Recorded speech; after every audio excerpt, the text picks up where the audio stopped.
Août n'a jamais été favorable à la Russie. La Première Guerre mondiale et le putsch raté menant à la chute de l'Union soviétique ont tous deux eu lieu ce mois-là. La plupart des Russes encore en vie aujourd'hui se souviennent encore du Août noir, lorsque la Russie a fait défaut sur sa dette. Le rouble s'est effondré, les banques ont fait faillite, et les Russes ont vu toutes leurs économies disparaître du jour au lendemain. Août, encore une fois. Et devinez quoi ? Cela s'est en fait produit sous le règne de Poutine. Et selon tous les indicateurs que les analystes russes utilisent discrètement en ce moment, août 2026 s'annonce comme le pire mois des 25 années de règne de Vladimir Poutine. La crise du carburant ne fait qu'empirer. Le marché obligataire russe vient de fermer discrètement après que personne n'ait voulu acheter la dette publique. La bourse russe connaît sa plus longue baisse depuis près de 30 ans. Et l'économie russe perd maintenant des milliards de dollars chaque jour. Poutine a tellement peur de tout cela qu'il a commencé à arrêter les membres de son propre cercle rapproché. Et je vous promets qu'à la fin de cette vidéo, vous comprendrez pourquoi. Les oligarques russes comparent désormais ouvertement août 2026 à 1991. Pourquoi l'un des hommes d'affaires russes les plus influents vient-il d'être arrêté ? Et pourquoi ? Un acteur ukrainien qui a autrefois joué Napoléon dans un film russe est maintenant en train de réduire Moscou en cendres. Comme vous le savez, je m'appelle Sam. Vous regardez Business Basics. Et bien sûr, nous allons parler des frappes majeures qui viennent d'avoir lieu. L'Ukraine a détruit 50% de la plus grande société russe. Mais avant d'en arriver là, parlons rapidement de pourquoi les oligarques russes appellent un coup d'État. Regardez ce tweet. Ceci vient de Mikhail Khodorkovsky, autrefois l'un des hommes les plus riches de Russie. Mais il a commis l'erreur de s'exprimer contre Poutine. Pour cela, il a été emprisonné pendant 10 ans. Et ensuite, il a dû fuir le pays. Et voici ce qu'il dit en ce moment. Août approche. En Russie, août a une réputation. Coup d'État, défaut de paiement, catastrophe. Cette année, le régime y entre avec une crise du carburant, un front qui stagne et des élections. Opération électorale spéciale. Comme l'opération militaire spéciale de 3 jours, gardez un œil sur Moscou. Maintenant, il ne plaisante pas. Peu importe la période de l'histoire que vous regardez, que ce soit avant la Première Guerre mondiale, après la Première Guerre mondiale, avant l'Union soviétique, après l'Union soviétique, ou même juste l'année dernière, août n'a jamais été un bon mois pour la Russie. Mais avant d'en arriver là, je vais vous montrer l'une des coïncidences historiques les plus étranges de toute cette guerre. Maintenant, je suis sûr que certains d'entre vous le savent. En 1812, Napoléon Bonaparte a envahi la Russie et a incendié Moscou. Eh bien, devinez quoi ? 200 ans plus tard, en 2012, un comédien ukrainien totalement inconnu, avec un nom que la plupart des gens ne pouvaient même pas prononcer, du moins la plupart des Américains, a joué Napoléon dans un film comique ukrainien à petit budget. L'acteur était un type au hasard, nommé Vladimir Zelensky, avec 2 Y. Je ne sais pas lequel il faut prononcer, mais quand même. Eh bien, devine quoi ? En 2026, ce même acteur ukrainien est le président de l'Ukraine. Et il est de nouveau en train de mettre le feu à Moscou. Je pense que cette fois, tout le monde sait prononcer son nom. Tout le monde sait que ces derniers mois, les frappes ukrainiennes à longue portée ont touché Moscou, y compris diverses installations et entrepôts de Whiteberries. Les centres logistiques, tout ce que vous imaginez. Cela pose un gros problème au Kremlin, car les gens commencent à se retourner contre la guerre. Des Russes apparaissent désormais devant la caméra sur les réseaux sociaux, qui demandent publiquement à Poutine d'arrêter cette opération militaire spéciale. Avant de vous montrer l'extrait, laissez-moi passer en revue la liste d'août. Liste des principales raisons pour lesquelles août est si néfaste pour les Russes. Ce schéma est important, voici les grands événements marquants. En août 1914, l'Allemagne déclare la guerre à la Russie.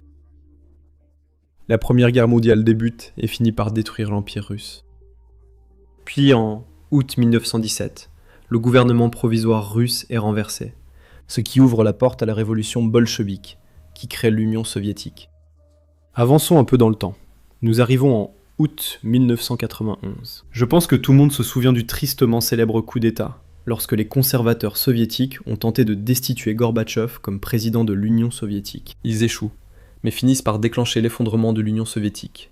Précisément ce qu'ils essayaient de protéger. Maintenant, avançons un peu dans le temps, jusqu'en août 1998, où Poutine commence son ascension au sein du Kremlin. Et c'est à ce moment-là que le premier août noir a lieu. Le pire mois, économiquement parlant, de l'histoire russe moderne. La Russie fait défaut sur sa dette intérieure, ce qui déclenche l'effondrement du rouble. Les banques commencent à faire faillite, les banques russes commencent à faire faillite, et puis les Russes ordinaires perdent pratiquement tout ce qu'ils possèdent en quelques jours. La situation est tellement grave que la Russie est obligée de demander publiquement une aide d'urgence aux États-Unis et au FMI. Maintenant, c'est quelque chose que Poutine voit personnellement, parce qu'il est très proche du centre du pouvoir à Moscou. Il fait partie du gouvernement Yeltsin. Il n'est pas encore au sommet, mais il est en train de s'y hisser. Il évoque ce sujet dans sa biographie, qu'il publiera 2 ans plus tard, lors de sa campagne présidentielle. Cependant, c'est un sujet pour une autre vidéo. Mais c'est quelque chose dont Poutine se souvient. Devinez quoi? Le mois d'août ne se passe pas vraiment mieux pour Poutine, même lorsqu'il devient président. Car figurez-vous que son premier mois d'août comme président de la Russie a sans doute été le pire de sa vie. Ce mois-là, il y a eu des attentats à la bombe à Moscou, tout près du centre-ville. Et par-dessus tout, la catastrophe du Koursk survient, où le sous-marin disparaît tout simplement. Et puis le sous-marin Koursk coule, avec tout son équipage à l'intérieur. Et Poutine, qui était en vacances à ce moment-là, considère que ce n'est pas si grave. Il reste donc en vacances. Cela devient un très très gros problème. En plus, quand il apparaît enfin, le public se retourne contre lui, et ils ont dû sédater une femme qui se plaignait à Poutine, en direct, à la télévision. Un extrait est disponible sur YouTube à regarder dès maintenant. En fait, beaucoup de gens soutiennent que c'est à ce moment-là que Poutine a décidé qu'il ne ferait plus d'interviews improvisées, et qu'il n'allait plus s'associer aux mauvaises nouvelles. C'est pourquoi, chaque fois qu'il y a de mauvaises nouvelles à annoncer au peuple russe, ce sont toujours les gens autour de Poutine qui annoncent les mauvaises nouvelles. Poutine, lui, est toujours là pour les bonnes nouvelles. Mais continuons l'avancée. Nous arrivons en août 2023. C'est à ce moment-là que l'avion de Prigojine s'écrase. C'est peut-être le schéma le plus faible de toute cette liste, parce que ce n'est pas vraiment une mauvaise nouvelle pour la Russie. J'imagine que d'une certaine manière, c'est une mauvaise nouvelle pour la Russie, parce que Prigojine aurait pu évincer Poutine, mais il a laissé passer sa chance. Il n'a pas saisi l'occasion. Mais malgré tout, son avion s'écrase en août 2023. Puis en août 2024, la Russie devient le premier pays doté de l'arme nucléaire à être envahi. Pour la première fois depuis la Seconde Guerre mondiale, des troupes étrangères sont présentes en Russie, et Poutine est le premier président russe depuis cette époque à subir une invasion. Je parle de la contre-offensive ukrainienne à Koursk, où ils ont contrôlé une partie du territoire russe longtemps, au point que Poutine a dû supplier la Corée du Nord de l'aider pour le reprendre. Voilà à quel point la situation est devenue grave. Et devine quoi? Maintenant, beaucoup de gens prédisent que le mois prochain, en août 2026, pourrait être le pire de tous. Ce qui nous ramène à ce que disent réellement les Russes ordinaires à propos de tout cela, alors que l'Ukraine continue de frapper la Russie chaque nuit. Sur votre écran, vous pouvez voir une jeune fille russe qui filme sa ville en train de brûler derrière elle. Et puis la légende à l'écran dit « Merci oncle Vova pour le superbe lever de soleil ». Vova est le surnom de Vladimir Poutine. La chanson du clip se moque aussi de Poutine. Nous ne pouvons pas la diffuser, mais elle dit en gros « Vladimir Poutine, bien joué ». Et c'est censé être une chanson pro-Poutine. Avec les images à l'écran, vous comprenez pourquoi cette chanson se moque de Poutine. Alors que les villes russes brûlent, les Russes utilisent cette chanson pour remercier Poutine pour tout ce qu'il a fait pour le pays. Ce n'est rien comparé à ce qui arrive. Comme je l'ai dit, l'Ukraine a frappé 3 entrepôts Whiteberry en 2 jours. À cause de cela, les Russes demandent désormais publiquement à Poutine de mettre fin à l'opération militaire spéciale. Écoutez. Je ne peux plus retenir mes larmes. Je ne peux plus retenir mes larmes. Il y a seulement 20 minutes, un drone a frappé l'entrepôt de Krasnodar. L'entrepôt de Krasnodar a été touché, hop hop hop. L'entrepôt de Krasnodar est maintenant en feu. Imagine combien de nos marchandises étaient stockées là-bas. Merde. J'ai envie. Honnêtement, je veux juste que cette opération militaire spéciale se termine. Beaucoup de gens meurent. Beaucoup d'entrepreneurs souffrent. Le 6e mois. Nous devons maintenant soumettre nos déclarations fiscales pour le 6e mois. Les déclarations de mi-année. Je ne sais plus quoi faire, tu comprends. L'entrepôt de Krasnodar. Imagine seulement. Il y a 20 minutes, un abonné m'a envoyé un message disant « Frère, désolé, je n'aurais pas dû l'envoyer. Voici la vidéo. » Il y a 20 minutes, l'entrepôt Wildberries de Krasnodar a été détruit. À Volgograd, Krasnodar, je sais pas. Je ne sais pas gérer cette situation. Avant de passer à l'extrait suivant, je souhaite vous donner un contexte important.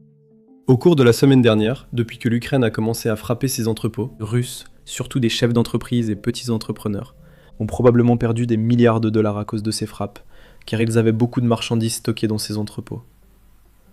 Maintenant, c'est important, parce que dans le prochain extrait, nous avons une autre femme russe qui explique comment sa vie a été complètement détruite à cause de cette guerre. D'abord, elle a perdu son mari à cause de l'opération militaire spéciale.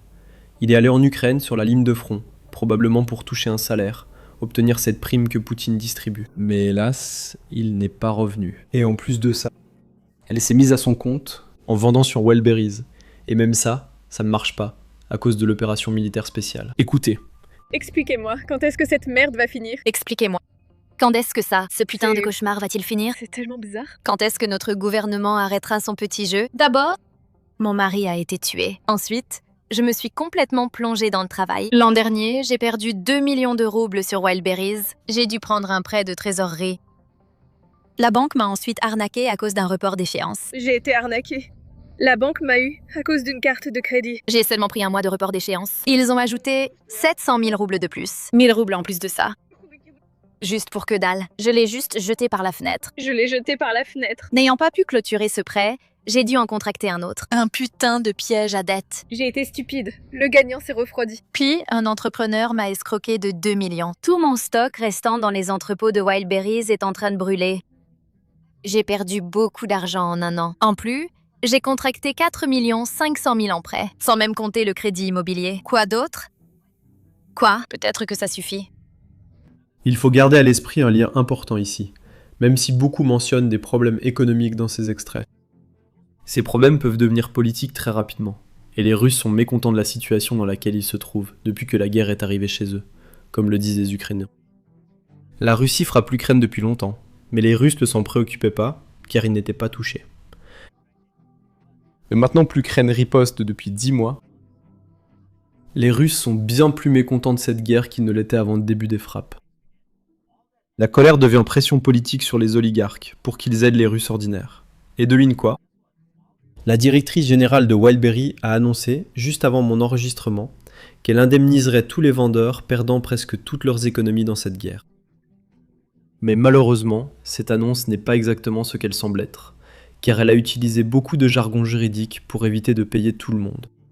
Et c'est quelque chose que nous allons aborder dans un instant. Mais avant cela, parlons de toutes les élites que Poutine est en train d'arrêter, car il semble que Poutine n'ait pas seulement peur des frappes ukrainiennes, il a aussi peur de ses propres amis. Je suppose qu'il est vraiment en train de devenir Staline 2.0. Regardez, le Kremlin ressemble maintenant à des araignées dans un bocal. Une guerre de tous contre tous a commencé parmi l'élite du Kremlin, accompagnée d'arrestations sans précédent de personnes proches de Poutine. Ils pensaient autrefois qu'ils étaient intouchables, et que ce statut était garanti. Maintenant, tout le monde comprend que ce n'est qu'une question de temps avant qu'ils ne soient visés. Les arrestations actuelles montrent que le système a commencé à se fissurer. Il y a notamment les arrestations les plus marquantes et les grands procès pénaux. Quelques personnes du cercle rapproché de Poutine ont été arrêtées. Ce sont ses proches collaborateurs depuis très longtemps. De plus, une purge a eu lieu au sein de la direction du ministère de la Défense russe, dans le cadre d'une vaste campagne sous prétexte de lutte contre la corruption et le détournement de fonds. Presque tout le cercle rapproché de l'ancien ministre de la Défense Shoigu est désormais en détention provisoire ou en résidence surveillée. Ensuite, nous avons les noms de toutes les personnes qui ont été arrêtées. Et en plus de cela, nous assistons également à une vaste purge parmi les gouverneurs et les maires. Les plus connus sont ceux que vous pouvez voir à l'écran. Ces poursuites et arrestations révèlent une redistribution de l'influence au Kremlin. Une lutte de plus en plus intense pour les ressources.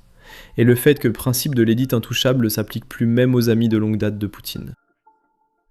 Poutine persécute et élimine ses anciens amis, tout en devenant encore plus craintif pour sa propre vie. Et c'est quelque chose dont nous avons parlé dans notre dernière vidéo. Il y a de la peur partout au sein de l'élite russe, surtout au sommet. Il y a des gens qui ont peur de Poutine, mais c'est aussi Poutine qui a peur des autres. Il y a un oligarque qui s'est récemment exprimé. Il a accordé une interview à une publication occidentale, The Economist, et c'est quelque chose que nous avons couvert dans notre vidéo pour les membres. Mais cette interview était vraiment intéressante, parce qu'elle donnait l'impression d'être une fausse interview. C'était une interview controversée, où il dénonçait l'échec économique que traverse la Russie. Mais il ne rejetait pas vraiment la faute sur Poutine ni sur l'Ukraine. Il évitait simplement de parler de la guerre. En affirmant que l'Occident ne peut pas, vous savez, se permettre de voir la Russie s'effondrer. C'était l'avertissement. Et c'est pourquoi beaucoup de gens sont en colère à propos de cet article. Et c'est quelque chose dont nous avons parlé dans notre vidéo réservée aux membres. Mais néanmoins, on voit cela se produire de plus en plus. Beaucoup d'oligarques réalisent qu'ils ne sont peut-être pas aussi en sécurité qu'ils le pensaient en Russie. Malheureusement, il leur est aussi difficile de quitter le pays, à cause des sanctions, et parce que la majeure partie de leur richesse dépend de l'industrie de la défense, fortement financée par la Russie. Historiquement parlant, ce n'est rien de nouveau. Je suis sûr que vous vous souvenez de la grande purge qui a eu lieu sous Staline. Mao faisait quelque chose de similaire, où il arrêtait régulièrement des personnes de son cercle rapproché.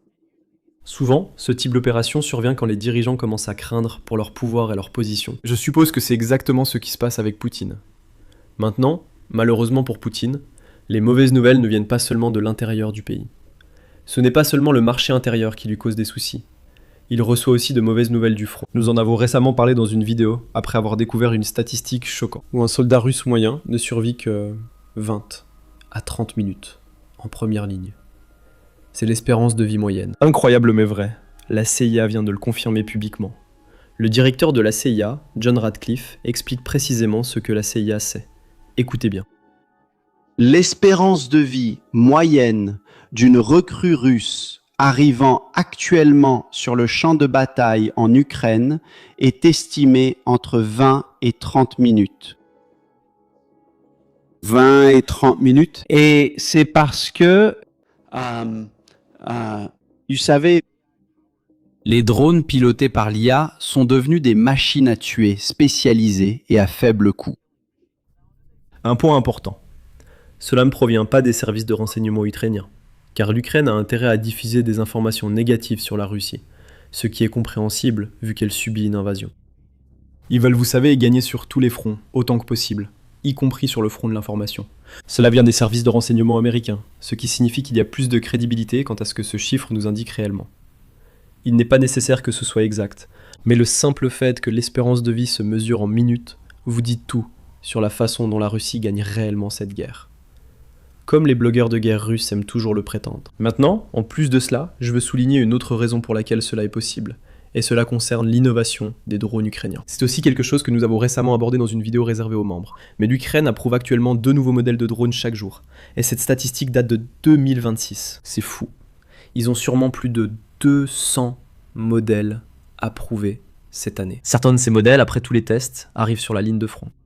Et cela aide l'Ukraine à atteindre tous les objectifs qu'elle souhaite atteindre. Récemment, l'Ukraine a dévoilé un nouveau modèle, que nous aborderons dans une prochaine vidéo. Il ne larde ni munitions ni explosifs, mais des robots, là où l'Ukraine le souhaite. Les robots réalisent ensuite leurs missions programmées, ou sont contrôlés à distance.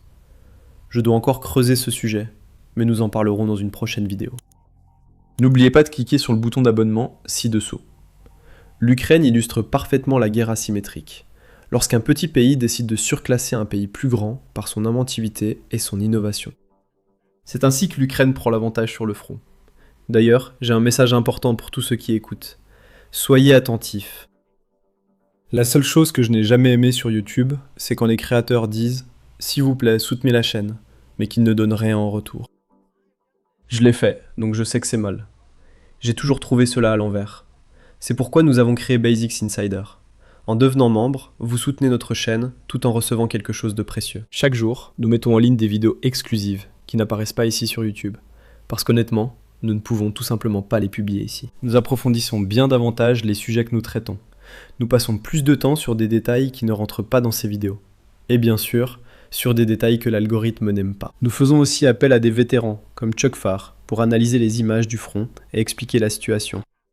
Et distinguer faits et propagande.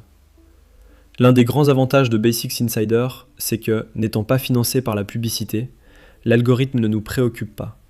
Nous n'avons pas à craindre qu'il mette en avant ou non notre contenu. Nous pouvons traiter des sujets que nous n'aurions pas abordés autrement, parce que nous ne nous soucions pas des annonceurs. C'est aussi une couverture approfondie et non censurée pour ceux qui veulent comprendre ces conflits au-delà des gros titres. Et bien sûr, je ne cache pas le fait que votre adhésion nous aide aussi. La réalité, c'est que l'algorithme de YouTube change constamment. Les revenus publicitaires varient et les vidéos sont recommandées un jour, puis disparaissent le lendemain. Ainsi, créer une communauté de membres permet de produire un contenu indépendant sans dépendre totalement d'un algorithme. Si vous souhaitez des analyses plus poussées et soutenir notre travail, cliquez sur Rejoindre ci-dessous ou allez sur basicsinsider.com. Au fait, si vous êtes sur l'application YouTube sur votre iPhone ou Android, le prix est plus élevé parce que l'App Store prélève ses propres frais.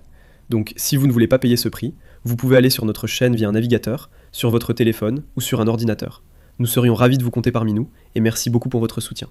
Et maintenant, revenons à notre vidéo. Maintenant, je veux être clair sur une chose. Le contenu principal de la chaîne reste inchangé, car nous avons reçu quelques commentaires et emails à ce sujet. Notre couverture habituelle reste inchangée. Nous lançons Basics Insider, du contenu bonus permettant aux membres d'accéder à des analyses tactiques plus poussées, des commentaires authentiques de la communauté des vétérans, des analyses approfondies au format long. Maintenant, c'est le genre de contenu que l'on ne peut pas vraiment publier sur YouTube, parce que YouTube impose des restrictions à nos vidéos. Et c'est pour cela que nous créons Basics Insider. Maintenant, revenons à ce que l'Ukraine frappe réellement à l'intérieur de la Russie. Tout le monde parle des entrepôts Wildberry détruits, une histoire importante dont nous allons discuter. Mais ce n'est pas tout. L'Ukraine frappe plus que des entrepôts. Regardez, rien qu'hier, des drones ukrainiens ont frappé 13 autres pétroliers de la flotte fantôme russe en mer Noire et mer d'Azov. Cela porte au nombre total de navires russes touchés par l'Ukraine à 196. Encore 4 de plus, et ils atteindront 200. Et rappelez-vous, tout cela s'est produit en seulement quelques semaines. Cette opération a commencé le 6 juillet. Moins d'un mois s'est écoulé, et 200 navires russes ont déjà été touchés. De plus, l'Ukraine utilise des drones sans pilote, évitant ainsi de risquer des vies ukrainiennes lors de ces opérations. C'est pourquoi les blogueurs de guerre russes sont si furieux. Un blogueur de guerre russe a publié « Il y avait des tickets de rationnement pour la nourriture. Bientôt, les départs de pétroliers en mer Noire nécessiteront eux aussi des tickets. » La flotte russe de la mer Noire est piégée dans ses bases, incapable de naviguer en haute mer. Un rappel, la Crimée a été saisie précisément pour que la Russie puisse dominer la mer Noire. Nous pensons que si Vladimir Vladimirovitch Poutine était au courant de cela, il aurait déjà agi. Mais personne ne le lui rapporte. Sûrement, parce qu'on tient dans l'ignorance. Il est encore convaincu que le croiseur Moskva reste le navire amiral ancré au large de l'île aux serpents. Espérons que tout ira bien. Pour ceux qui ne comprennent pas la blague, le Moskva était le navire amiral de la flotte russe en mer Noire. Mais l'Ukraine l'a coulé en 2022, il y a 4 ans. Et maintenant, ce blogueur de guerre se moque publiquement de l'idée que Poutine ne sait toujours pas en quelle année nous sommes. Je suis sûr que Poutine espère toujours que cette opération militaire spéciale de 3 jours se termine. Mais néanmoins, c'est la bonne vieille stratégie russe d'adaptation. Bon tsar, mauvais boyard. C'est l'ancienne croyance russe que le tsar lui-même est toujours sage et bon, et que les problèmes du pays viennent toujours des conseillers, des boyards qui lui transmettent de fausses informations. C'est l'ancienne méthode russe pour faire face, mais je suis sûr que cela ne dérange pas Poutine. Pour Poutine, seul le pouvoir compte. Tant que les Russes ne le tiennent pas responsable de leurs problèmes, il est content. Mais malheureusement, c'est très difficile à maintenir, parce que les Russes voient maintenant leur pays littéralement partir en fumée. Et oui, je parle de ces entrepôts Wildberries. Pour ceux qui ont raté notre dernière vidéo, voici un petit résumé. Wildberries est une énorme entreprise russe, un peu comme Amazon ici aux États-Unis. Mais structurellement parlant, Wildberries est en réalité bien plus dominant en Russie qu'Amazon ne l'est ici aux États-Unis. En fait, leur empreinte logistique est tellement massive et efficace que l'armée russe les utilise discrètement pour approvisionner les lignes de front. Ils les utilisent, vous savez, pour résoudre leurs problèmes logistiques. C'est pour cette raison que les Ukrainiens ont commencé à les frapper il y a 5 jours, avec des frappes de plus en plus intenses chaque nuit. Au début, cela a commencé avec un entrepôt dans la région de Moscou. Pas la ville, mais la région. Donc, comme tout l'État. Et devine quoi? Voilà à quoi ressemble cet entrepôt seulement quelques jours après cette frappe. Regarde.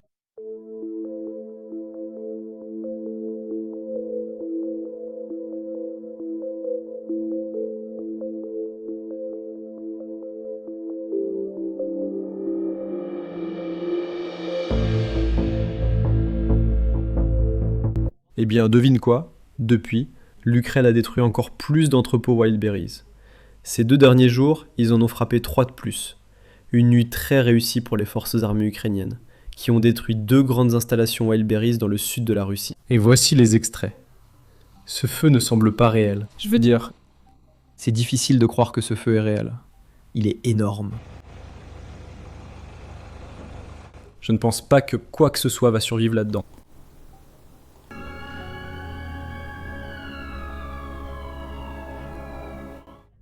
Et c'est le clip que nous avons vu au début de la vidéo où la fille remerciait Poutine pour le lever du soleil. Le ciel russe, c'était sûrement pas bon pour la qualité de l'air. Maintenant, c'est quelque chose que nous allons aborder dans une seconde. Mais les 2 installations que l'Ukraine a détruites, c'était la 4e et la 6e plus grande du pays pour l'entreprise.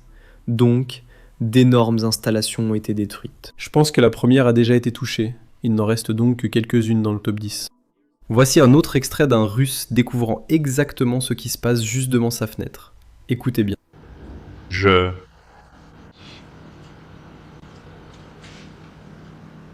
J'étais un. Maintenant, dans ce prochain extrait, vous pouvez en fait voir un hélicoptère essayer d'éteindre le feu, mais cela n'a absolument aucun effet. C'est comme un moustique qui essaye d'éteindre un feu ou quelque chose comme ça. On entend encore des sortes de bruits d'éclatement. On dirait que les restes de quelque chose sont en train d'exploser. Des hélicoptères tournent autour en essayant d'éteindre les incendies. Mais ça n'a pas l'air d'avoir marché. Il y a du smog. C'est toujours le côté droit qui brûle le plus. La fumée devient noire. Celui de gauche tient pour l'instant. S'il ne stoppe pas le feu à droite, la gauche sera aussi touchée. Et celui de droite est déjà presque complètement brûlé. Ils éteignent le feu avec un hélicoptère. Et l'ampleur est telle que l'hélicoptère ressemble à un minuscule point sur fond de tout ça. Voilà, voici l'hélicoptère. Si vous êtes ici pour les bases du business, voici une autre notion essentielle. Protégez vos données personnelles en ligne. Et si je vous disais que votre adresse personnelle, votre email, votre numéro de téléphone et même des informations sur votre famille pourraient déjà être en ligne sans que vous le sachiez. Chaque jour, des courtiers en données et des sites web publics collectent, publient et vendent des informations personnelles. Cela peut entraîner du spam, des arnaques, des vols d'identité et même mettre votre vie privée en danger. C'est pourquoi j'aime Incogni. Incogni trouve automatiquement où vos informations personnelles sont exposées et envoie des demandes de suppression en votre nom. Ils ne peuvent pas vous nuire s'ils ne peuvent pas vous trouver. Et avec le forfait illimité, vous pouvez aller encore plus loin. Collez simplement le lien du site exposant vos informations personnelles et les experts d'Incogni s'occuperont du reste avec des suppressions sur mesure. Commencer ne prend que quelques minutes et après une autorisation unique, Incogni s'occupe du plus compliqué à votre place. Reprenez le contrôle de votre vie privée dès aujourd'hui. Utilisez mon code spécial pour obtenir 60% de réduction sur tout abonnement annuel à Incogni. Scannez le code QR ou cliquez sur le lien ci-dessous et commencez à supprimer vos informations personnelles d'Internet.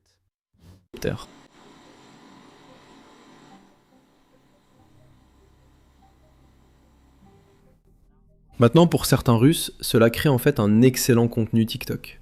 Beaucoup d'entre eux ont simplement le feu en arrière-plan et font des vidéos, en faisant comme s'il n'existait pas. Et ça devient viral. Bonjour. Pour une raison inconnue, je me suis levée à l'aube aujourd'hui. Je ne comprends pas pourquoi je suis envahie par des pensées anxieuses. Eh bien, c'est juste ça. Tu sais, nous sommes des zoomers.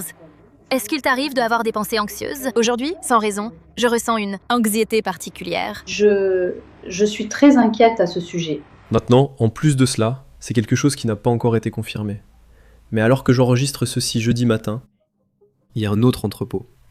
Il y a un incendie près d'un entrepôt Wildberries à Rosneft. Nous ne savons pas exactement si l'entrepôt a été touché ou si autre chose a été touché. Si vous deviez faire une supposition raisonnable, vous devriez probablement supposer qu'il s'agissait de l'entrepôt Wildberries. Dans quelques heures, nous devrions avoir plus d'informations. Si l'entrepôt a été touché, cela signifie que l'Ukraine a frappé 6 des 10 plus grands entrepôts que possède cette entreprise. Numéro 1, numéro 2, puis numéro 5, 6, 7, 8. Vous pouvez facilement deviner la suite. Et ensuite, l'Ukraine passera à autre chose. Maintenant, heureusement pour les Russes qui perdent tout ce qu'ils avaient dans ces entrepôts, tout récemment, la PDG de Wildberries a annoncé qu'elle fournirait une compensation à tous les vendeurs russes qui ont tout perdu. Maintenant, tout n'est pas toujours ce qu'il paraît. Nous allons donc parler de cette compensation dans un instant. Mais avant cela, j'ai vu une vidéo d'un marchand russe posant une question très importante. Le Kremlin devrait se poser cette question. Lorsque l'Ukraine a décidé de frapper les raffineries russes, ils ont attaqué les raffineries russes. Quand ils ont décidé de frapper les pétroliers russes, devine quoi? Ils ont frappé les pétroliers russes. Quand ils ont décidé de frapper les entrepôts Wildberries, ils l'ont fait. Alors, qu'est-ce que le Kremlin fait exactement pour arrêter ça? Et que se passe-t-il si l'Ukraine décide de frapper quelque chose d'encore plus important? C'est ce qu'ils demandent. Écoutez bien. Je pars à 1. Donc, si je comprends bien, l'Ukraine frappe n'importe quoi, les cibles qu'elle choisit. Elle peut aussi les atteindre. Donc, s'ils veulent frapper toutes les raffineries, ils les frappent. S'ils veulent frapper les entrepôts Wildberries, ils le font. Si demain ils décident de frapper, je ne sais même pas. Le Kremlin, les aéroports, les gares, le complexe militaro-industriel. Ils vont les frapper. J'ai été baisé par un. Alors qu'est-ce qui se passe après ça? Abordons la compensation. Sans surprise, une forte pression politique s'exerce sur Wildberries pour indemniser ceux qui ont tout perdu, malgré la modification de leur contrat il y a 10 jours. En disant en gros que, s'il y a une frappe de drone sur nos entrepôts, nous ne vous devons rien. Mais malgré ce changement de contrat, la PDG de Wildberries a déclaré qu'elle allait indemniser les vendeurs. Mais c'est là que ça tient pas la route. Vous voyez, selon les estimations, et ce ne sont que des estimations provenant d'experts russes, l'entreprise a probablement perdu environ 3,5 à 4 milliards de dollars, soit environ 300 milliards de roubles, en marchandises, au cours des 5 derniers jours. C'est beaucoup d'argent. Mais peut-être que vous vous dites, relativement parlant, que pour une entreprise aussi massive, ce n'est peut-être pas tant d'argent que ça. C'est ce que je croyais au début. Je me suis renseigné. Cette entreprise vaut environ 9 milliards de dollars. Je ne dis pas que 9 milliards de dollars ce n'est pas beaucoup, c'est beaucoup. Mais une entreprise de 9 milliards ne peut payer 4 milliards de pertes. Ça me paraît très improbable. Aucune entreprise de 9 milliards n'a 4 milliards en liquidité. Devine quoi? C'est là qu'on doit revenir à sa déclaration initiale. Elle a dit qu'elle allait indemniser les vendeurs. Elle n'a pas dit qu'elle paierait tout ce qu'ils ont perdu. Et c'est exactement ce qui se passe. Voici un extrait d'un vendeur sur Wildberries qui a reçu son indemnisation. Et ce n'était pas du tout ce à quoi il s'attendait. Regardez. Aujourd'hui, le 23 juillet, Wildberries nous a indemnisés pour les marchandises brûlées dans leur entrepôt le 18 juillet. Je vais vous montrer le montant de l'indemnisation. Voici la valeur de notre stock restant dans un entrepôt Wildberries attaqué. Et maintenant, je vais vous montrer combien la Banque mondiale nous indemnise aujourd'hui. Paiement volontaire pour les biens endommagés à la suite d'un cas de force majeure. Veuillez noter que le montant est de 10 687 roubles, 94 kopecks. Nous avons reçu l'indemnisation aujourd'hui. L'avez-vous reçu? Dites en commentaire si vous avez reçu quelque chose aujourd'hui ou non. L'argent qu'il a reçu représentait moins de 1% de ce qu'il avait réellement perdu. En fait, c'était moins d'0,5% de ce qu'il avait réellement perdu. C'est vraiment insultant. À ce stade, il valait mieux ne rien recevoir. Cette frappe est positive, mais je ne veux pas donner l'impression que seule l'Ukraine frappe la Russie. La Russie a riposté. Comme d'habitude, la Russie riposte en frappant des cibles civiles. Mais avant d'aborder ces sujets, je vais vous montrer comment les médias et la propagande russe fonctionnent. Couvre ces frappes sur les entrepôts russes de Wildberries. Regardez. Le titre, l'infrastructure logistique des plateformes de vente en ligne est attaquée. L'économie russe risque de se heurter à un nouveau facteur pro-inflationniste. Les frappes sur l'infrastructure logistique et leurs conséquences pourraient devenir un nouveau facteur pro-inflationniste dans l'économie russe. Cela demandera une vigilance accrue de la Banque centrale. Tout comme avec le déséquilibre du marché des carburants après les frappes ukrainiennes sur les raffineries de pétrole, Commerçant a calculé que en une semaine, des attaques de drones ont touché 5 entrepôts Wildberries d'une superficie totale de 802 000 m², soit 14,3% de la capacité logistique totale de l'entreprise. 8% de la capacité sera temporairement à l'arrêt. Dans un avenir proche, la logistique sera probablement revue, avec certaines marchandises envoyées dans l'Oural et en Sibérie pour y être stockées, et une hausse de la part des vendeurs ayant leurs propres entrepôts. La une du Moskovski arrive aujourd'hui à Komsomolsk. Les Russes s'attendent de nouveau à une envolée des prix. Comme je l'ai dit, la Russie a riposté et cible aussi les civils ukrainiens. Le 21 juillet, elle a attaqué un bâtiment administratif dans la région de Tchernihiv, blessant une personne. En même temps, ils ont frappé un immeuble résidentiel dans la région de Soumy, où 6 personnes ont été blessées, dont 4 enfants. Ils ont aussi frappé des infrastructures à Odessa. Puis, la nuit précédente, la Russie a en fait attaqué et tué une fillette de 11 ans, Maria Levchenko. Elle était avec sa famille chez elle lorsque les bombes russes ont frappé. Et malheureusement, elle n'a pas survécu.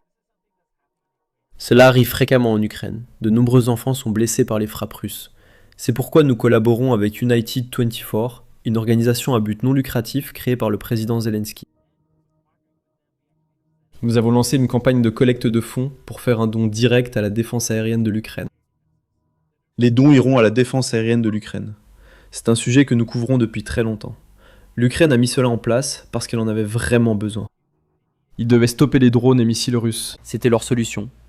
En plus, nous sommes partenaires avec la plateforme United 24, est la principale plateforme de collecte de dons caritatifs depuis sa création en mai 2022, après le début de l'invasion. Vous pouvez faire un don à cette campagne dès maintenant en allant sur le lien dans la description ou en scannant le code QR qui s'affiche à l'écran. Vos dons aident directement l'Ukraine à sauver davantage de vies civiles innocentes. Sur le site web, vous pouvez voir exactement combien de drones et de missiles la Russie tire sur l'Ukraine chaque année. Cela montre à quel point chaque missile de défense aérienne est essentiel. Le site web indique précisément combien de drones et missiles la Russie a tiré sur l'Ukraine chaque année. Et on constate que leur nombre augmente constamment. Et c'est précisément pour cela que cette défense aérienne est si importante.